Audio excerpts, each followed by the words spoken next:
Hello बच्चों। आज मैं आप लोगों को क्लास 10th का डीओई की तरफ से जो आपको प्रैक्टिस पेपर मिले हुए हैं, तो एक पेपर तो चैनल पे अपलोड हो गया है। दूसरा पेपर भी ऑलमोस्ट अपलोड हो चुका है। सेक्शन बी और सी उसका कंप्लीट है। सेक्शन ए के 5 क्वेश्चंस रह रहे हैं। तो आज ऐसा करते हैं, उन 5 क्वेश्चंस को कंप्लीट कर लेते हैं, फिर हमारा सेक्शन ए भी पूरा कंप्लीट हो जाएगा। ठीक है, तो देखिए हमारे को क्वेश्चन नंबर 16 से करना है। तो कह रहे हैं कि B M is the median of triangle B C. एक ट्राइंगल है आपके पास बी सी डी जिसका नाम है बी एम, इस पे मीडियन है। Which is the false statement of the following, इनमें से कौन सी स्टेटमेंट फॉल्स होगी। तो एम तो मिड पॉइंट होगा ही होगा सी डी का, तो ये तो सही है। दूसरा, जब ये मिड पॉइंट है तो दोनों को बराबर पार्ट्स में बांट रही है, तो इनका एरिया इक्वल ही होगा, बी सी एम और बी डी एम का, तो ये भी सही है। अब कह रहे हैं कि बी सी एम का एरिया बड़ा होगा इसके एरिया से, यहाँ पर बी डी एम के, नहीं ये गलत है, तो इसका आंसर हो जाएगा सी। क्लियर है। नेक्स्ट में आपसे क्या कह रहे हैं, यहाँ पर ट्रिग्नोमेट्री का क्वेश्चन है। द वैल्यू ऑफ दिस, इसकी वैल्यू निकालनी है। आसान है। 1030 की वैल्यू होती है 1/√3। 1060 की वैल्यू होती है √3। cot 30 1030 का उल्टा होता है, तो √3, और यहाँ आ जाएगा 1/√3। ठीक है ना, तो ये √3 से √3 कट गया, ये भी कट गया। 1 - 1 0 आपका आंसर आ। क्लियर। नेक्स्ट में आपसे क्या कह रहे हैं 18th में।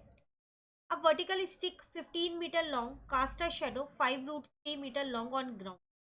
एक वर्टिकल स्टिक है, चैप्टर नंबर 9 का क्वेश्चन है। ये 15 मीटर लॉन्ग है। इसकी जो ग्राउंड पे शेडो पड़ी है वो पड़ी है 5√, को नाम दे दिया मैंने ए बी सी का।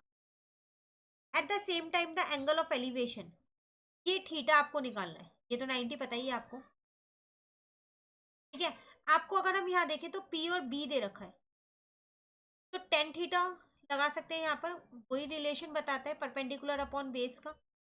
परपेंडिकुलर है 15, बेस है 5√, को इससे काटा 3 आ गया, तो 3/√, रैशनलाइज करना पड़ेगा, डिनोमिनेटर में रूट है, तो 3√3/3 कट गया। √3 मेरा आंसर है। 10 की टेबल में √3 कब होता है, 1060 पर, तो आपका आंसर कितना आ जाएगा 1060। तो खाली 60, क्योंकि आपको एंगल ऑफ एलिवेशन बताना है, तो इसलिए 60 यहाँ पर आपका आंसर है। क्लियर। सॉरी।